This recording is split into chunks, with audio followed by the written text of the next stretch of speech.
Good day, ladies and gentlemen, and welcome to the Improving Student Wellness by Understanding Microaggressions conference call. At this time, all participants are in a listen-only mode. Later, we will conduct a question-and-answer session, and instructions will follow at that time. If anyone should require assistance during the conference, please press star then 0 on your touch-tone telephone. As a reminder, this conference is being recorded. I would now like to introduce your host for today's conference, Jennifer Peed, Director of Office of Center Integration. You may begin.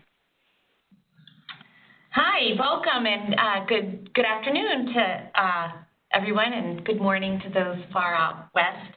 I'm actually filling in today for my colleague, Dr. Winifred Quinn, who had an unexpected event. She couldn't make it today. So on behalf of Winifred and the entire Center to Champion Nursing in America, we welcome you and thank you for taking time to join us for today's webinar. We're very excited to bring this discussion on microaggressions to you today. Intentional or not, microaggressions convey in subtle but very powerful ways a negative message about a specific group or class of people.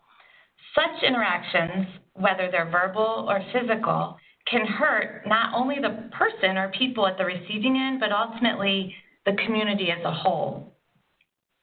In today's webinar, participants will learn the frequency at which health professional students experience microaggressions. You'll learn about student experiences of microaggression in the various learning environments, the impact that this has on student learning, and student perspectives on strategies for moving toward more inclusive learning environments. Before we go much further, I'd like to remind everyone that we are recording today's webinar. So if you miss a section or would like to pass it on to a colleague, you'll find the recording on our website at www.campaignforaction.org/webinars. Also, at the end of the call today, we'll take questions over the phone. During the call, you're welcome to type questions in the chat feature of the WebEx. Be sure to send your questions to everyone. And now, I'd like to introduce you to our presenter for today, Dr. Piri Ackerman-Barger. Piri teaches instructional methodology in health sciences, social determinants of health, collaborative practice, and organizational change. As co-director of the Interprofessional Teaching Scholars Program at UC Davis Health, she provides faculty development on topics related to interprofessional education and education equity. She has a particular interest in preparing nurse leaders and nurse educators to promote diversity and inclusion in academic and healthcare settings. Piri conducts research and serves as a national consultant and speaker on strategies to help underserved and underrepresented groups in health professions thrive academically. She also serves as a consultant for us at the Campaign for Action on diversity. Piri holds a Bachelor's of Science in Nursing from Humboldt State University, a Master of Science in Nursing Education from California State University, Sacramento, and a Doctor of Philosophy in Nursing Education from the University of Northern Colorado. So welcome, Dr. Ackerman-Barger, and we turn this over to you. Thank you, Jennifer, and thank you all for tuning in today. I would like to give some acknowledgments. This work has definitely been a collaborative process. One, I want to thank the University of California, Davis Center for a Diverse Healthcare Workforce. And what we do at the center is promote best practices and advance diversity in the healthcare workforce. And we do a bunch of different things. We focus on recruiting, training, and retaining diverse healthcare workforce to advance health equity. We share research and engage in meaningful conversations, and we're all about partnerships to move the work forward. Would you advance the slide, please? I also want to acknowledge that this research has been funded by a HRSA grant, and although they funded us, the content of the webinar doesn't necessarily reflect the official views nor an endorsement by HRSA, HHS, or the U.S. government. Next slide, please. And I want to acknowledge my co-investigators. Again, this has been a very collaborative process. So I've been working with Dr. Darren Lattimore from Yale University. He's the Deputy Dean Chief Diversity Officer. Dr. Doan Boatwright, he created the survey for the quantitative portion of this study. And then Dr. Rosana Gonzalez-Calasso, also at Yale University, and she's also one of the co-researchers. Next slide, please. So before we get started on looking at data, I want to do just a brief definition of microaggressions. So microaggressions are the subtle statements and behaviors that unconsciously communicate denigrating messages to people of color. And I just want to be clear that in this context, we're talking about racial microaggressions. Microaggressions can occur from any identity. And so Daryl Wing Su and his colleagues disaggregated 3 different types of microaggressions. So one is microassaults, and the other one is micro-insults, and the other is micro-invalidations. And one of the things I want to make clear is that microaggressions can happen verbally, and there are a lot of times those kind of statements that leave you wondering, what did that person just mean? Or it can be nonverbal, like eye rolling, or as soon as a certain person walks in the room, you start looking at the clock or thinking that they're talking too long, kind of thing. Next slide, please. So one thing to note about microaggressions is they're not always consciously done, and oftentimes they're unconsciously done. They tend to be a product of our unconscious bias. These are powerful because they're subtle and sometimes invisible. So, when there's overt acts of racism or sexism or discrimination, people know what's going on. But what happens with microaggressions is a lot of energy is spent on what was meant by that. How do I deal with this in this particular setting? And with microaggressions, the victim is often wondering, what just happened there? Next slide, please. So there are many things that microaggressions do. They cause mental health effects, particularly related to anxiety and depression, and we'll see some slides about that later. They create physical health problems via the stress response and all of the things that happen related to chronic stress, including cardiovascular issues, diabetes, obesity, and chronic illness. They perpetuate stereotypes and passively allow societies to devalue groups, especially when we don't confront microaggressions as bystanders. They cause lower work productivity. So think about energy that is spent trying to cognitively and emotionally deal with slights and microaggressions. That's essentially taking energy away from work and productivity.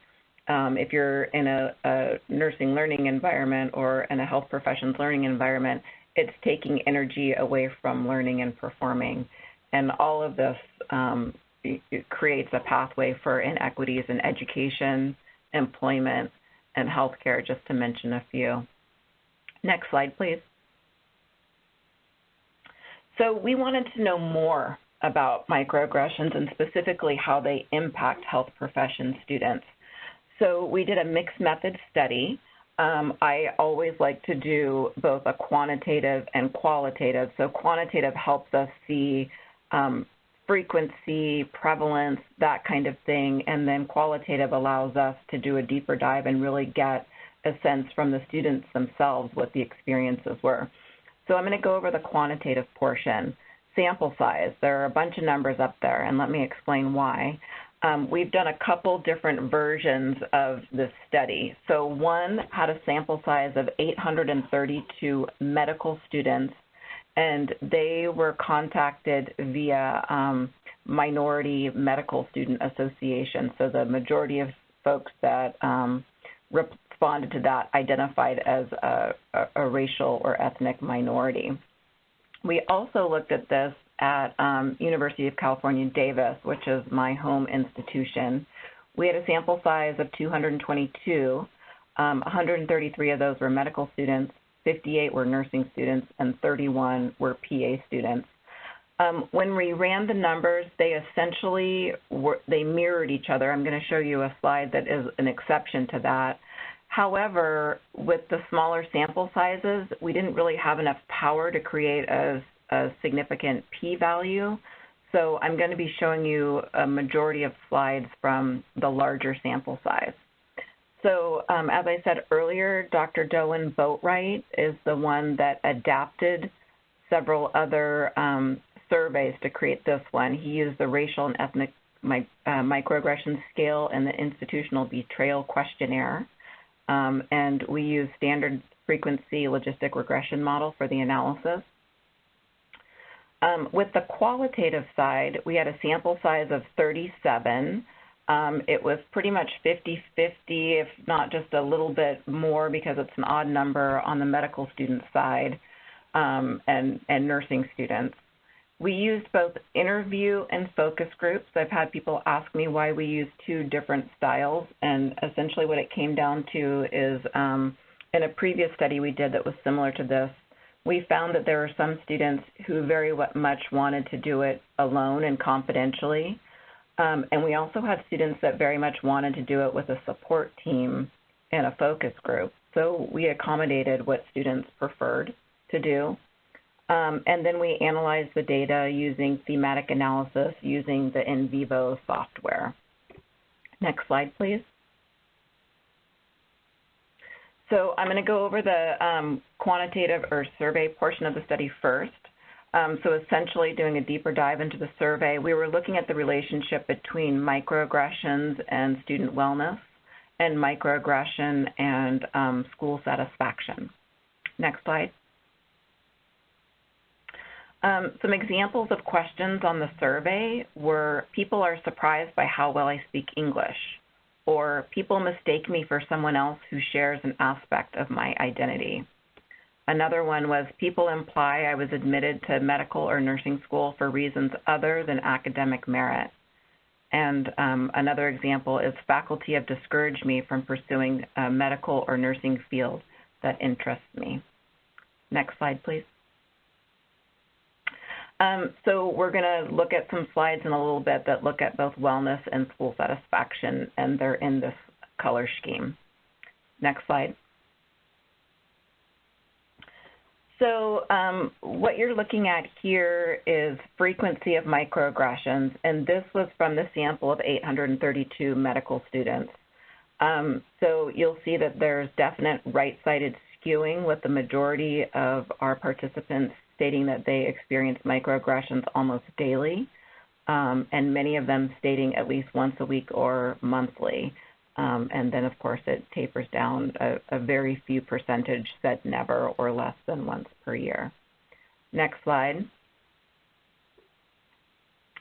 So I was so excited to look at this one. This is of nursing students, and of course there's left-sided skewing, which made me think initially, wow, nurses have it made, and this is my home institution, so UC Davis has it made.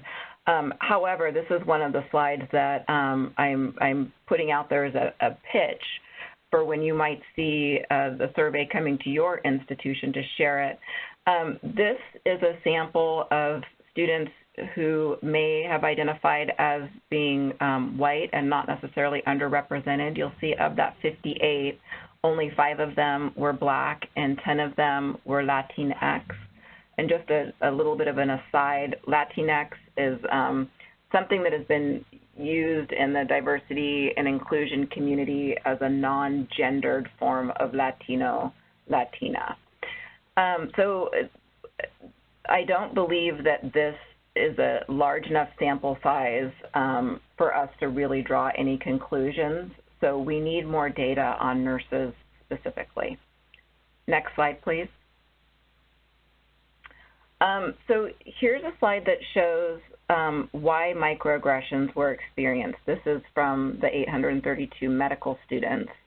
And you'll see that the two identities that were most frequently clicked on were gender and race. Students were allowed to select as many of these as they wanted. So I was a little bit surprised that gender was higher than race, even if only slightly.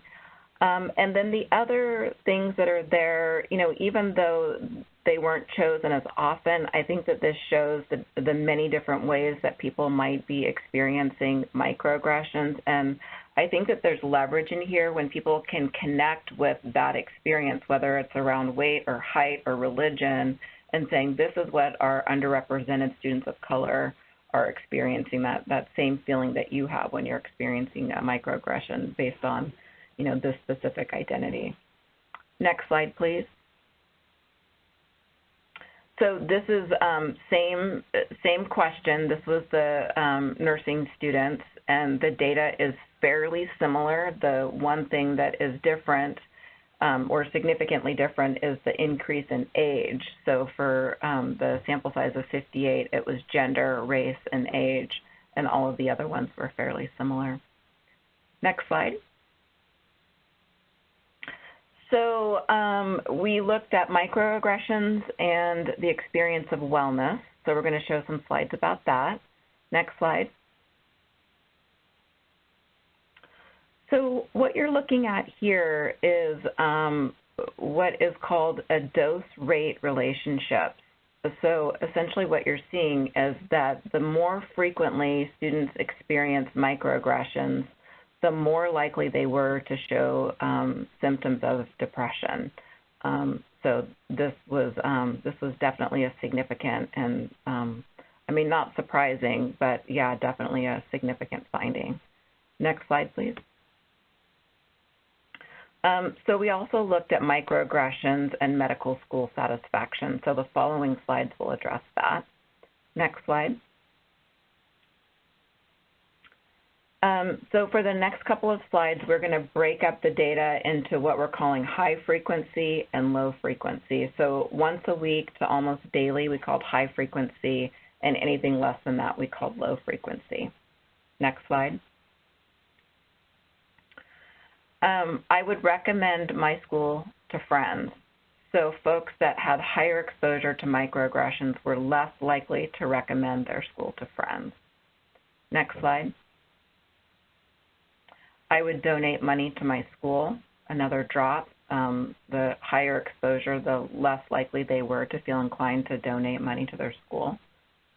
Next slide.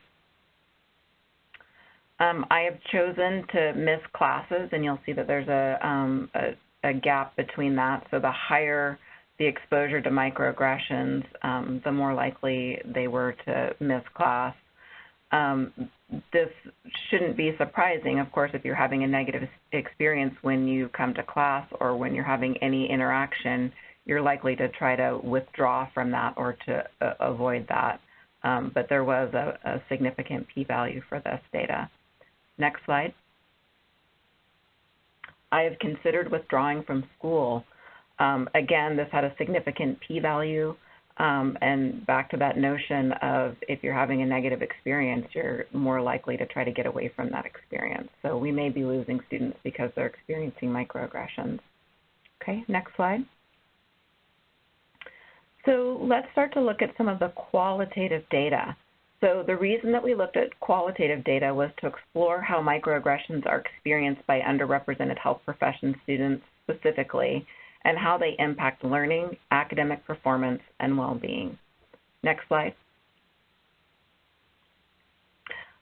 So there were three major themes from the data, and we'll go through each one of them in the upcoming slides. The first theme was that students felt devalued by microaggressions. The second theme is that students felt microaggressions impacted their learning, academic performance, and personal wellness. And the third theme explores what suggestions students had for promoting inclusion. Next slide. So this is the first theme about students feeling devalued, and there are several sub-themes related to this. So one of the sub-themes was the sense of underrepresentation and social isolation. So you'll see on the upcoming slides that each of these blue boxes are quotes. So a student said, "I was the only visible minority in our graduating cohort." Another student said, "I stand out very quickly in a classroom full of people who don't look like me." Another student said, "I'm the only person of color I can see at the present time. Another student said, I have found more and more that in whatever space I occupy, whether it be in class, in clinical, or when I attend conferences, the voice of minorities is missing. Next slide. Another sub-theme was the assumption of intellectual inferiority. So another way to say this is that students felt like people assumed that they were not as smart because they were folks of color. So one student says this, I know sometimes in a study group of 4 or 5 of us, I wouldn't get asked a question or be asked, what did you get for this question? What did you think about that? I'm not the go-to person. Sometimes this upsets me because I do know the answer and I can explain it well. I don't understand why other students don't see me as having equal knowledge on this particular topic, which is very frustrating because it makes me not want to participate in the group if I feel like no one thinks I'm bringing anything of value. Next slide. Another theme that we uncovered was something called the hidden curriculum. And so this is that idea of teaching biological inferiority. And so when we don't contextualize the conditions with social determinants of health, the takeaway can be that this group of people is somehow biological inferior or more prone to disease. Like think about when we talk about social determinants of health, or I'm sorry, when we talk about risk for cardiovascular disease. And one of the things that comes up is race and ethnicity. And students will ask, I know I've asked this question, well, why is that? And people will say it's a genetic predisposition. And what we know now is that the genetic predisposition is about 20 to 30% of what contributes to illness. And it's not a big difference based on ethnicity. It's, it can be more families. And then 70 to 80% of the reasons for conditions have to do with social determinants of health. So let's see what a student said about this. But there are other microaggressions, like lecture. Maybe they'll talk about a disease, and then the next thing they say is the ethnicities with the highest incidence. And I'm thinking, wow, I'll be the one to ask, so what is it about this ethnicity that makes them that way? And they point to genetics. And I'm like, well, we're 99.9 like something percent alike. So is it genetics that's making the change? And then that's when me and the lecturer are to stand still. Like, okay, the teacher says, it's not genetics, but I don't really know the reason. So let's move on. Next slide, please. So what you're looking at here is a word cloud that is one of the features of In Vivo, where you can do a word frequency query. And the way these work is that the more a word has been mentioned, the bigger it comes up in the word cloud. So we asked people, how does it make you feel when you're on the receiving end of a microaggression? And these are some of the words that they used. Anger, bad, doubt, frustration were some of the ones that were mentioned more frequently. But I think it's important to get a sense of, the many different kinds of words that students are using, and most of these are unpleasant terms. There's disgust and disparaging and worried and confused, all of these different things. So let's do a deeper dive into the second theme with some of the upcoming slides. Next slide, please. So a sub-theme of the impact of microaggressions was the notion of stress, anxiety, and concentration. So these are quotes from a couple of students. One student says, for me, I've had to go on anxiety meds and for depression as well because of the stress that we go through having to go to therapy when I never had gone to that before getting into, and they name a health profession school. So I don't know if it's a consequence of the health profession school in and of itself, and the microaggressions and being anxious. Another student says, you're performing and you're always stressed. How are you going to learn? Yeah, and like that's not the ideal way to learn. Like I'm a curious person. I enjoyed learning at one point, but when you're learning and you're feeling like you're already expected to fail, that is not a good feeling. Next slide, please. Another impact of microaggressions is divesting in discourse. And let's see if this theme will make what that means clear. Yes, it has had an impact on me academically. In the past, if I'd had a question, I would have raised my hand. I wouldn't have thought twice about it, and I would have sought out the answer. Now I think twice. In fact, every day before I go to school, I look at this thing I wrote for myself that says, "Please the teacher, melt into the metal, stay silent." I try to look at that and read that every day before I leave the house to remind myself to keep my head down and my mouth shut, not to draw any attention to myself. And just as a comment on this, we talk about how important diversity is because people are bringing in their different perspectives and worldview, and we're supposed to be having these conversations. But if students who are from underrepresented backgrounds are feeling attacked, it's less likely that they're going to share their perspective, and we don't get the richness of the diversity. It's counter to our diversity efforts. Next slide, please. Another sub-theme is the idea of the diversity tax. Sometimes people call this the minority tax. And this refers to the things that students of color are expected to do or feel like they need to do in addition to the normal rigor and burden of academic life. A student says, "The thought has come up for me a lot. What are all of the other ways that students of color are being pulled away from their studies, not just, because of psychologically and anxiety, but we are the ones who respond when something happens. We'd show up." Another student says, "I feel like I've had to be a student and advocate for myself when I should have just been focusing on studying. And I feel like that's been the hardest, where I often feel like I just want to study, but I don't have time to study because I'm going to all these meetings about things that are going on and things that are wrong and things that I want to change, organize for ourselves, that the school is not doing for us." Next slide, please.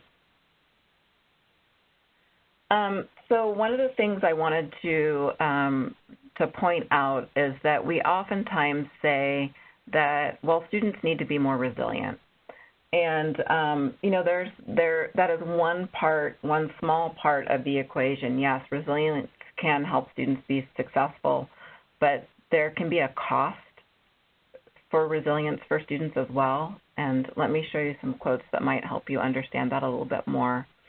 So a student says, "Aside from just feeling annoyed with a person or whatever the case may be, I feel like I'm able to kind of push through it and do what I need to do. And I don't know if that comes from dealing with these things for so long." And so that's some commentary about the frequency and getting used to it. And I don't know if that's a good thing to get used to it. Another student says, "Although I feel like it experienced microaggressions is to a lesser extent as the year went on because I've kind of gotten used to it, which may or may not be a good thing." Another student said, "It made me work so hard to prove her wrong that I ended up doing so well on my final, like a grade that's almost impossible to get. I pushed myself. The only thing is I'm a little afraid. The truth is, drive is good, but the type of drive that got me there, it's not a good type of drive." And for students, this drive can be staying up all night. This drive can be the kind of stress that ends up having both psychological and physical impact on our students. So, our goal in schools of nursing and schools of medicine is not to harm our students, but asking them to be continually more and more resilient while the institution is doing very little to address the things that they must be resilient to, is unfair and unreasonable and has an impact on our students. Next slide, please. So now we're on the third theme. We asked students, so given the conversation that we've had, what do you think institutions can be doing to promote inclusion? So here are some of the things that students said. The most resounding theme or sub-theme was to diversify. students said we should be diversifying the student body, the faculty, the staff, and there is an emphasis on leadership, that there aren't going to be significant changes at the institutional level if we do not diversify leadership.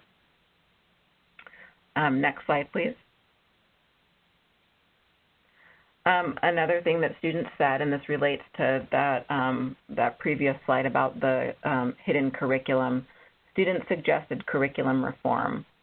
So less focus on race as the basis for health issues and focus on social determinants of health and structural competency to promote health equity.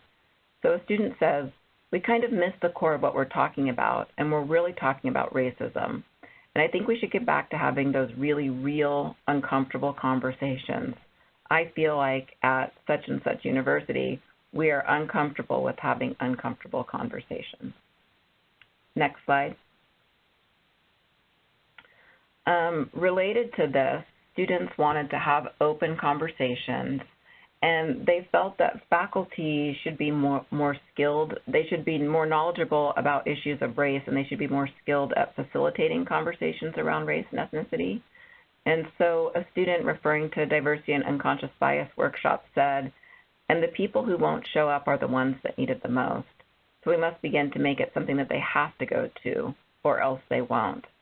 And I think that this speaks strongly to a student desire to talk about health disparities, about health equity, and they're really looking to us as faculty to do that. And, you know, in my experience, it seems like faculty are avoiding this because they feel uncomfortable and they feel like they don't know exactly what to say when the room gets tense. And so this is definitely a bid for faculty to prioritize that skill set. Next slide. Students often talked about safe spaces. They said they needed spaces to connect with others who have similar experiences and backgrounds. And so a quote is, and I think we need more of that, just spaces where we can come together in formal and informal settings. And I'll just point out the photo that's on the slide. If you see in the back with the glasses, that's me. And I'm at a Cultural Humility Training the Trainer conference with the two women who coined the term, Melanie Turbalon and Jan Marie Garcia. And so we were here to develop skills, but what ended up happening is that we had a space where we could talk as women of color and feel safe and supported, and like we didn't have to explain or justify our experiences. And it was really a positive healing experience for all of us. Next slide. So what are some things that we can do in addition to what students said? So one of the things that we can do is set the tone for inclusive climate. So we need to set clear expectations early. Oftentimes this is done in a mission and vision statement that we post and live up to. We need to be doing this maybe in immersive experiences like an immersion week or an orientation week for students when they come into our programs, and make it clear that this is something that is valuable and expected at the institutional level. We also need to be asking faculty, staff, and leaders to be going to these classes and understanding the expectations of the university early. Another thing that we can do to set the tone is to promote a safe, collaborative, and mutual environment where feedback can be given and received and personal growth can occur. And so one of the things that I want to say about this is that you don't want to set up a climate where we're doing a lot of gotcha moments for folks. You know, that piece can be very painful. You know, when people have unconscious bias, oftentimes it's not in alignment with their values. And so this idea that anytime you mess up, everybody's going to jump on you and call you a racist or sexist is hard. Rather, is there a way that we can address microaggressions and unconscious bias in a way that can help the source of the microaggression grow, that can support, acknowledge, and validate the recipient of that microaggression, and be consistent with what are the institutional expectations around inclusion? right? So it doesn't mean letting people off the hook, but it also means trying not to vilify people for, small infractions. However, we need to be consistent in upholding expectations, and there need to be consequences for people that are doing it frequently. We also need to role model this. We're role modeling it for our students and for each other. And one of the things that we can really role model is how we respond to it when we're called out as the source of a microaggression. Do you become defensive, or do you listen to the person that's calling you out and learn and grow from that? That's an essential piece of that role modeling. Next slide. Another thing that we can do to set the tone for inclusive climates is this idea of allyship. Let me just give you a quote from Dr. Jonathan Paul Higgins. He says, "Moving allyship to activism is about looking for ways that you, as a person in a privileged position, can truly uplift the voices of those who are often out on the front lines of change." And let me just give you an example. We had a speaker. Her name is Janet Mock. She is a transgender woman, also a woman of color, and she talked at UC Davis, and she said, "I'm out educating people all the time about what the trans experience is like, what it's like to be a trans person of color, and I'm getting tired. I'm getting tired of constantly educating people. Could you, folks who are cisgendered, could you take up some of that work and help with that educational process?" And by doing that, I mean, you don't say, "I know exactly what trans people are going through," but we can share data. We can share what trans folks have told us about their experiences and do some education around that. So that's an example of allyship. The photo that's here was taken in West Sacramento, close to where I live. And there were some folks that every year on 9/11, they would post flags, remembering all of the folks that were lost, all of our heroes who were helping out during 9/11.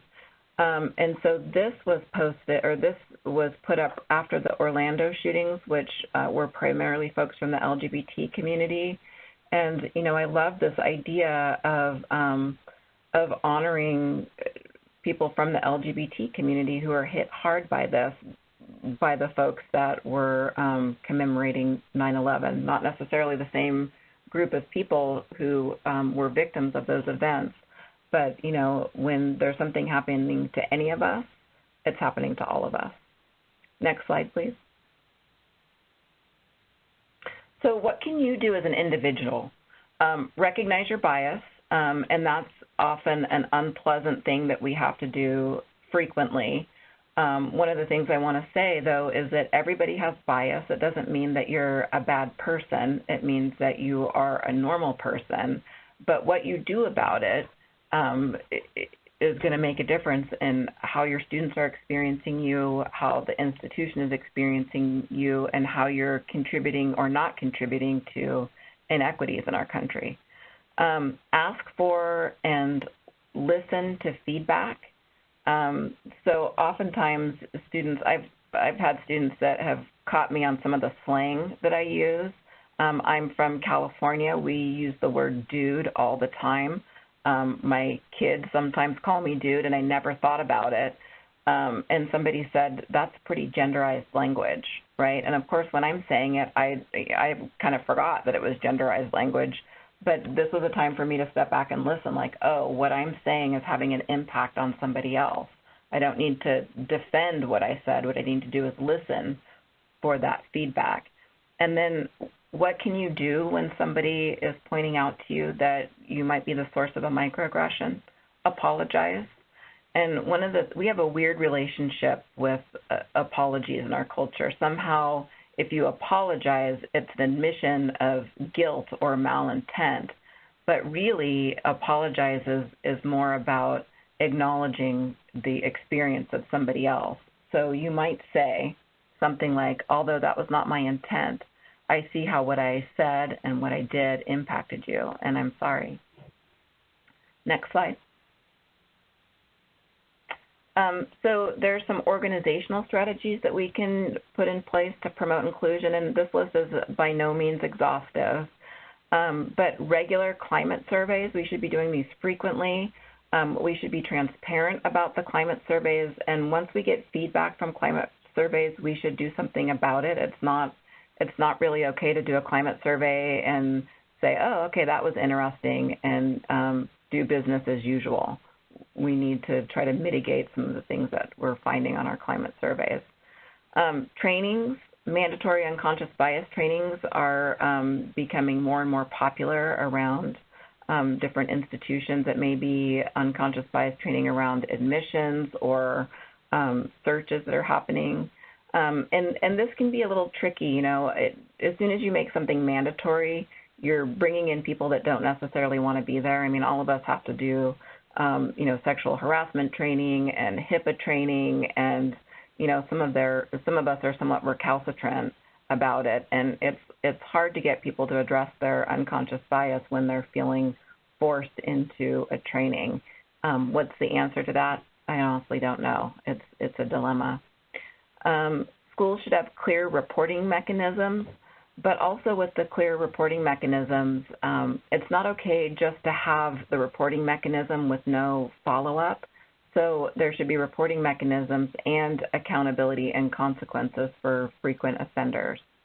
And we can also adopt an institutional anti-racist framework where we say clearly that our institution does not support discrimination in any of its forms.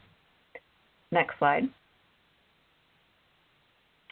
So I would like to bring you into this conversation if you're willing. So we're going to open up a poll question. And if you look on the chat feature, you should see that you can type in your answer. So the question is, what strategies are you, as an individual, an organization, or as an action coalition, using to promote inclusive environments or inclusive climates? And I know a lot of you have experience in this. You might be doing things that are data-based or intuitive, but I would really love to hear what some other folks are doing around this and share that data. So again, there's the chat feature. You can go in and type an answer, type an idea.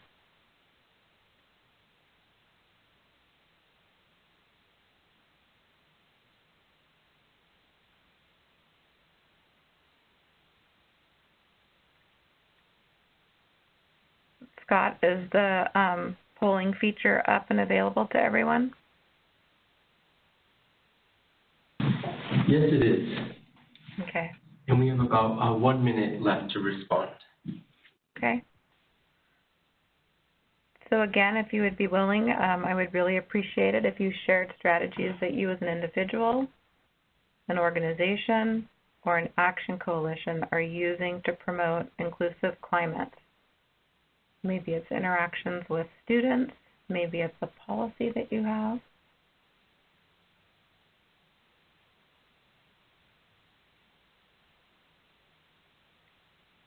There's just about 20 more seconds to respond. Scott, are you seeing any responses on your end? Not yet. Okay. We'll see them when the poll closes.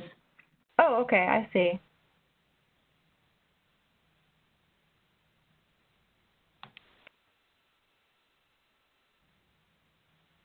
All right. The poll has ended.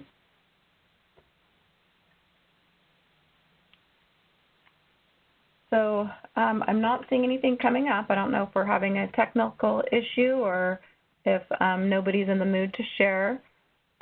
I'm going to go ahead and move on to some other slides so we don't.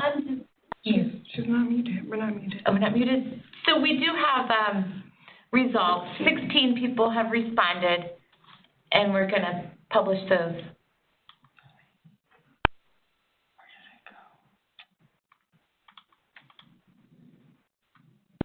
Just a moment, Piri. Okay, thank you.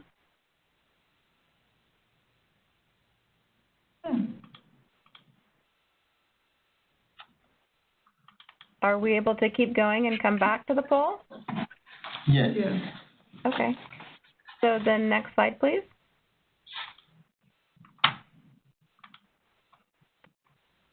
So one of the things that I want to do by way of conclusion is just remind everybody that supporting students by mitigating and ameliorating racial microaggressions can create inclusive learning environments which not only help underrepresented minority students to survive health profession schools, but really to thrive and reach their full academic potential.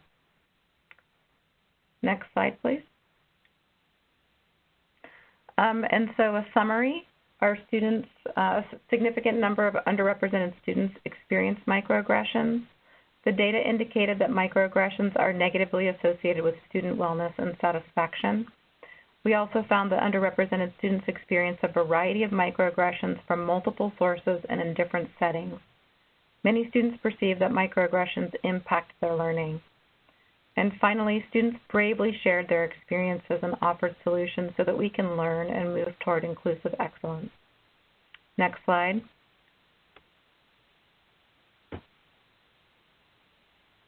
So this is a rhetorical question, not a poll question or not something that you have to answer now. But how will you contribute as an individual and collectively to live up to our mission and values of diversity and inclusion? And again, a quote from Jonathan Paul Higgins. He says, "The greatest thing that an ally can do as a form of activism is building their own capacity to receive criticism, specifically when said criticism is coming from marginalized people on your campus." So we've gotten some feedback from a fairly significant sample of underrepresented students in health professions.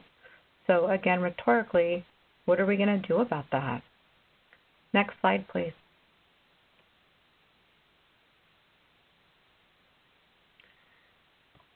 So we're still going to see if we can pull up some of those poll responses. The other thing I want to do now is open up for questions, comments, or reactions to the data. And if the operator would give instructions on how to do that, that would be appreciated. Ladies and gentlemen, at this time, if you have a question, please press the stars and the #1 key on your touch-tone telephone. If your question has been answered or you wish to remove yourself from the queue, please press the pound key. To prevent any background noise, we ask that you please place your line on mute once your question has been stated. One moment, please, for questions.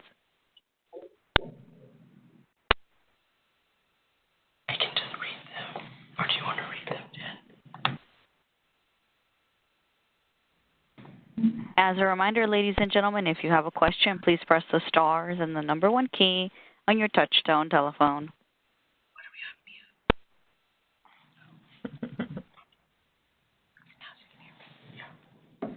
So we do have our poll results. We're having technical issues. We're unable to display them. Do you want me to read some of the answers to the group? Would that be helpful? Sure, yeah. So these are strategies for creating inclusion? That's right. We had 16 responses, and okay. I'll just read them in order. Hosting interactive presentations on understanding the complexities of gender. Second one is employee engagement. Trying to be cognizant of my language and body language. Re-looking at PowerPoints to be sure they are inclusive. Try to make my office a safe place, decorated with images and items celebrating diversity. One very basic thing is listening to listen as opposed to explain. Our organization recently hired its first C-level equity and inclusion officer. Looking at syllabus content to be sure the language is inclusive. We've had some training on incivility and how to address uncomfortable conversations. I utilize groups so my students have an opportunity to work together. Attending workshops, town halls, diversity workshops, and conducting research to learn and share.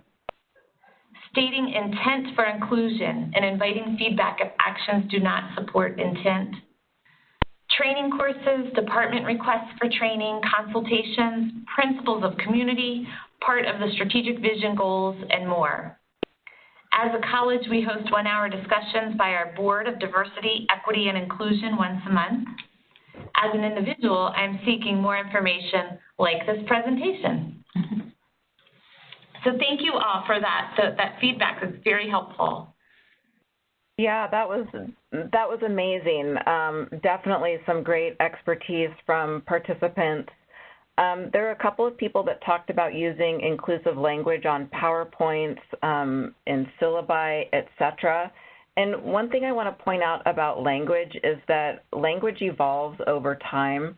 So it may be that a term that you were using 10 years ago, it was fine then, may not be fine now. So I think that it's important for us to be open to the way that language grows, especially around diversity and inclusion. Somebody was talking about complexity of identities. There's a concept called intersectionality, so that, you know, each person is experiencing both the experience of being minoritized and privilege, and it can change when you're going from room to room. So just great insights. I loved whoever said listen instead of explain. I think in academics, we get really used to the idea of explaining and proving our knowledge when really what we should be doing is a lot more listening. I see that there are some comments. Cheryl, thank you for joining. I wanted to let you know that we are sharing some of this data with the AAMC GDI conference that's happening this week. That's where Drs. Lattimore and Boatwright are right now, sharing this at a different venue. And just a lot of lovely comments. We need more diversity in our nursing literature. Peggy, thank you. I'm definitely wanting to publish this in the nursing literature as well. I have an abstract out right now to academic medicine, but I would like to do one that's more nursing focused. In addition, yeah. I was going to say, if anyone wants to ask a question live, you can press *1, and the operator will bring you up. Our first question is from Carol Howell. Your line is now open. Oh, can I say it online? Yeah. Hi, Carol. Okay. Oh, hi. Hi, Piri. Well, my question is that on one of the slides brought up mandatory training, and one of the issues with mandatory training, of course, is time, number one, and number two, it always seems to be very resistant if it's mandatory, and even if people do attend, they either are not paying attention or they resist, and like to use the language, rolling their eyes and so forth during the training. And I've observed this myself when I've gone to a mandatory training. So I'm wondering if there are any other ideas that people have on getting the faculty and getting staff to engage. Yeah, that's a tricky one. And Carol, I've had that same experience.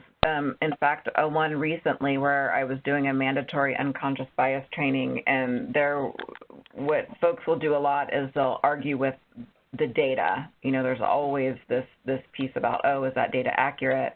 And then, you know, talked about the accuracy of the data, and somebody began to do some eye rolling and then pretended to sleep through the rest of the class. And, you know, it was an interesting thing because I wanted to address it and point it out. But one, I don't know that the individual would have been open to that at that point. And I didn't want to put extra energy onto one individual when I did have a classroom full of people that were actually interested and engaged in the conversation. And, you know, one of the things is I think that there's always going to be resistors. But the more we can have people having open conversations and we create a climate of inclusion, the less acceptable it is. You know, it's kind of like peer pressure around inclusion excellence. Yeah. I agree. I think that was one of the things that I've talked about is if you see something, speak up. And sometimes it is difficult to do that especially when there's a hierarchy, because it wasn't it was a quality forum workshop 2 or 3 years ago. I coordinate it with Dr. Shake every year, but this one wasn't, it was at no cost to the attendees. And there was actually an emergency physician who was sitting next to me and totally did not engage, was on her phone the entire time, was just so disrespectful, and it made me so uncomfortable. But I didn't feel that it was my place because of my staff level to say anything. I did go to Dr. Shake and said that it was just extremely uncomfortable, and it impacted my learning in that group. So I think,